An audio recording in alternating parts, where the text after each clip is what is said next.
Ladies, gentlemen, Romans, and others, lend me your ears. I'm going to pass on some wisdom. And I don't know why. It's kind of interesting. I wonder about human psychology or the human mind, where you have all the ingredients, even the recipe, for a great advancement in wisdom or a great epiphany or a great advancement in understanding and knowledge.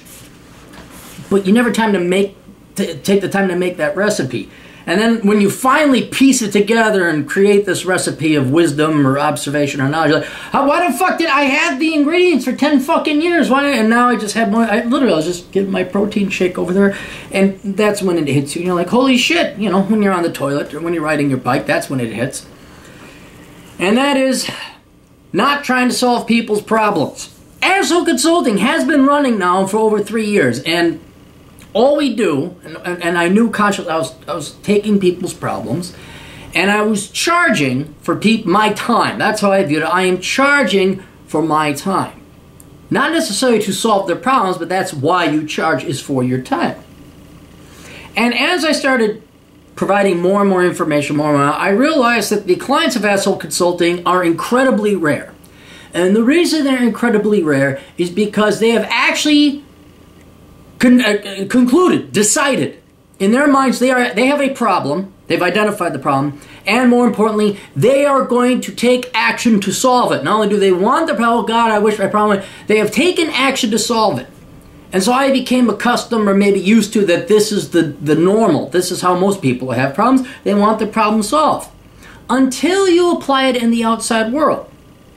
In which case it becomes incredibly frustrating, sometimes enraging and angering, even depressing, putting you in a bad mood, because usually you see people who have problems, or who are the people in your life? They're people you care about, people you love, people you cherish.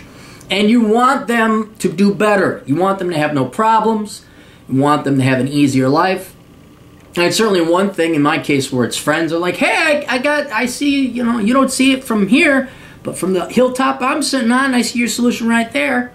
And it's incredibly painful when you have the obvious solution, you have the answer, you have the path this way to make their lives incredibly better, make them much happier, even if they ask you. And then they dismiss your advice, they ignore it, and you know, like a mythical Cassandra, you know, it's not your opinion, you know that your solution would solve the problems and make their lives infinitely happier. I can only imagine, you know, those are friends, those are associates. What is it like having a son or a daughter, your children, you know, where your job is nothing but to make their lives better, to make it, and you have this obvious solution because you're the adult, you're older and wiser, and these kids, particularly teenagers, they don't care. And then they wallow in pitter. And then as an adult, you know, parent, I could see where it's absolutely painful for you. Absolutely horrible. So I came up with the solution, the observation, my ingredients mixed together, and now here's the served dish. And unfortunately, it's harsh medicine. The sooner you realize people don't want the problem solved, and for the most part just want to bitch and whine about it, the sooner you're going to go a lot easier on your life. The sooner your life is going to be easier. And this is something that I've had to wrestle with, especially now that I see, you know, I'm kind of mid.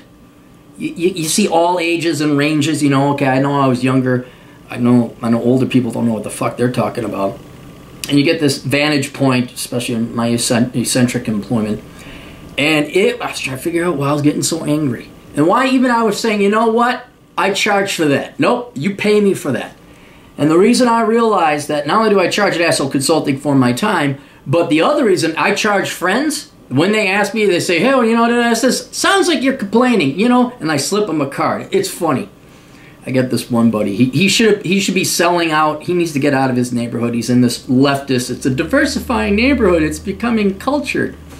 And there's crime and break-in. I'm like, dude, sell your property, get the fuck out, and go out to the suburbs. And every time he complains about it, I just slide him a card. Because I know not enough to tell him the solution I've told him a million times before. And now I just slide him a card because I know that people are not going to take your advice unless there's pain, unless there's a price associated with it. They're not going to heed your advice. But for the most part, that card is slid right back to me, and I fuck you. And it's like, oh. And so what I'm trying to do right now is to explain to those of you who happen to be on this wavelength, don't bother trying solving people's problems. Don't. Now, in one, they're not going to listen to your advice anyway. They choose to have these problems. Oftentimes, if they really want the solution, they can go and find it themselves.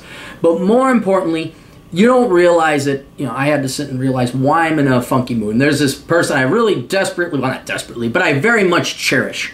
I'm like, God dang it, I really like this kid. I've tried to help this particular individual. And it made me realize that it hurts and it's painful. It's depressing and sad. When you have people you care about, you have the simple solution, and you try to, and it's either rebuked, rejected, or they just don't listen. Not because your feelings are hurt. It's not even that. It's just painful. It's torture. It's like there's this pane of glass. You can see the tiger about to eat the child, and you'd like to shoot it, but the pane of glass is bulletproof, and all you get to do is watch it happen in slow motion. And what I'm saying is, don't watch. Don't even try. Don't torture yourself. People will come to you only when they hit rock bottom. People won't, and even then they may not listen. People choose these prisons to be in, and you trying to help out people, it's not only futile and not going to result in them solving the problem, it rarely works. You're just going to lessen what life you have on this planet. You're going to put yourself in a bad mood, a foul mood, not crippling, depressing, but you're just going to be in a funk. I don't know about you, my life is too short for me to be in a funk. It's sad, you got to let them go. This is why I charge and slide cards across the table when people start complaining about the problem they've always complained about before. But it's just best that you have a policy not to not solve people's problems, that's one thing, but not to let it get to you. And not to even offer the advice, and not to even get emotionally or psychologically vested in it. That's just the epiphany the old captain wanted to share with you.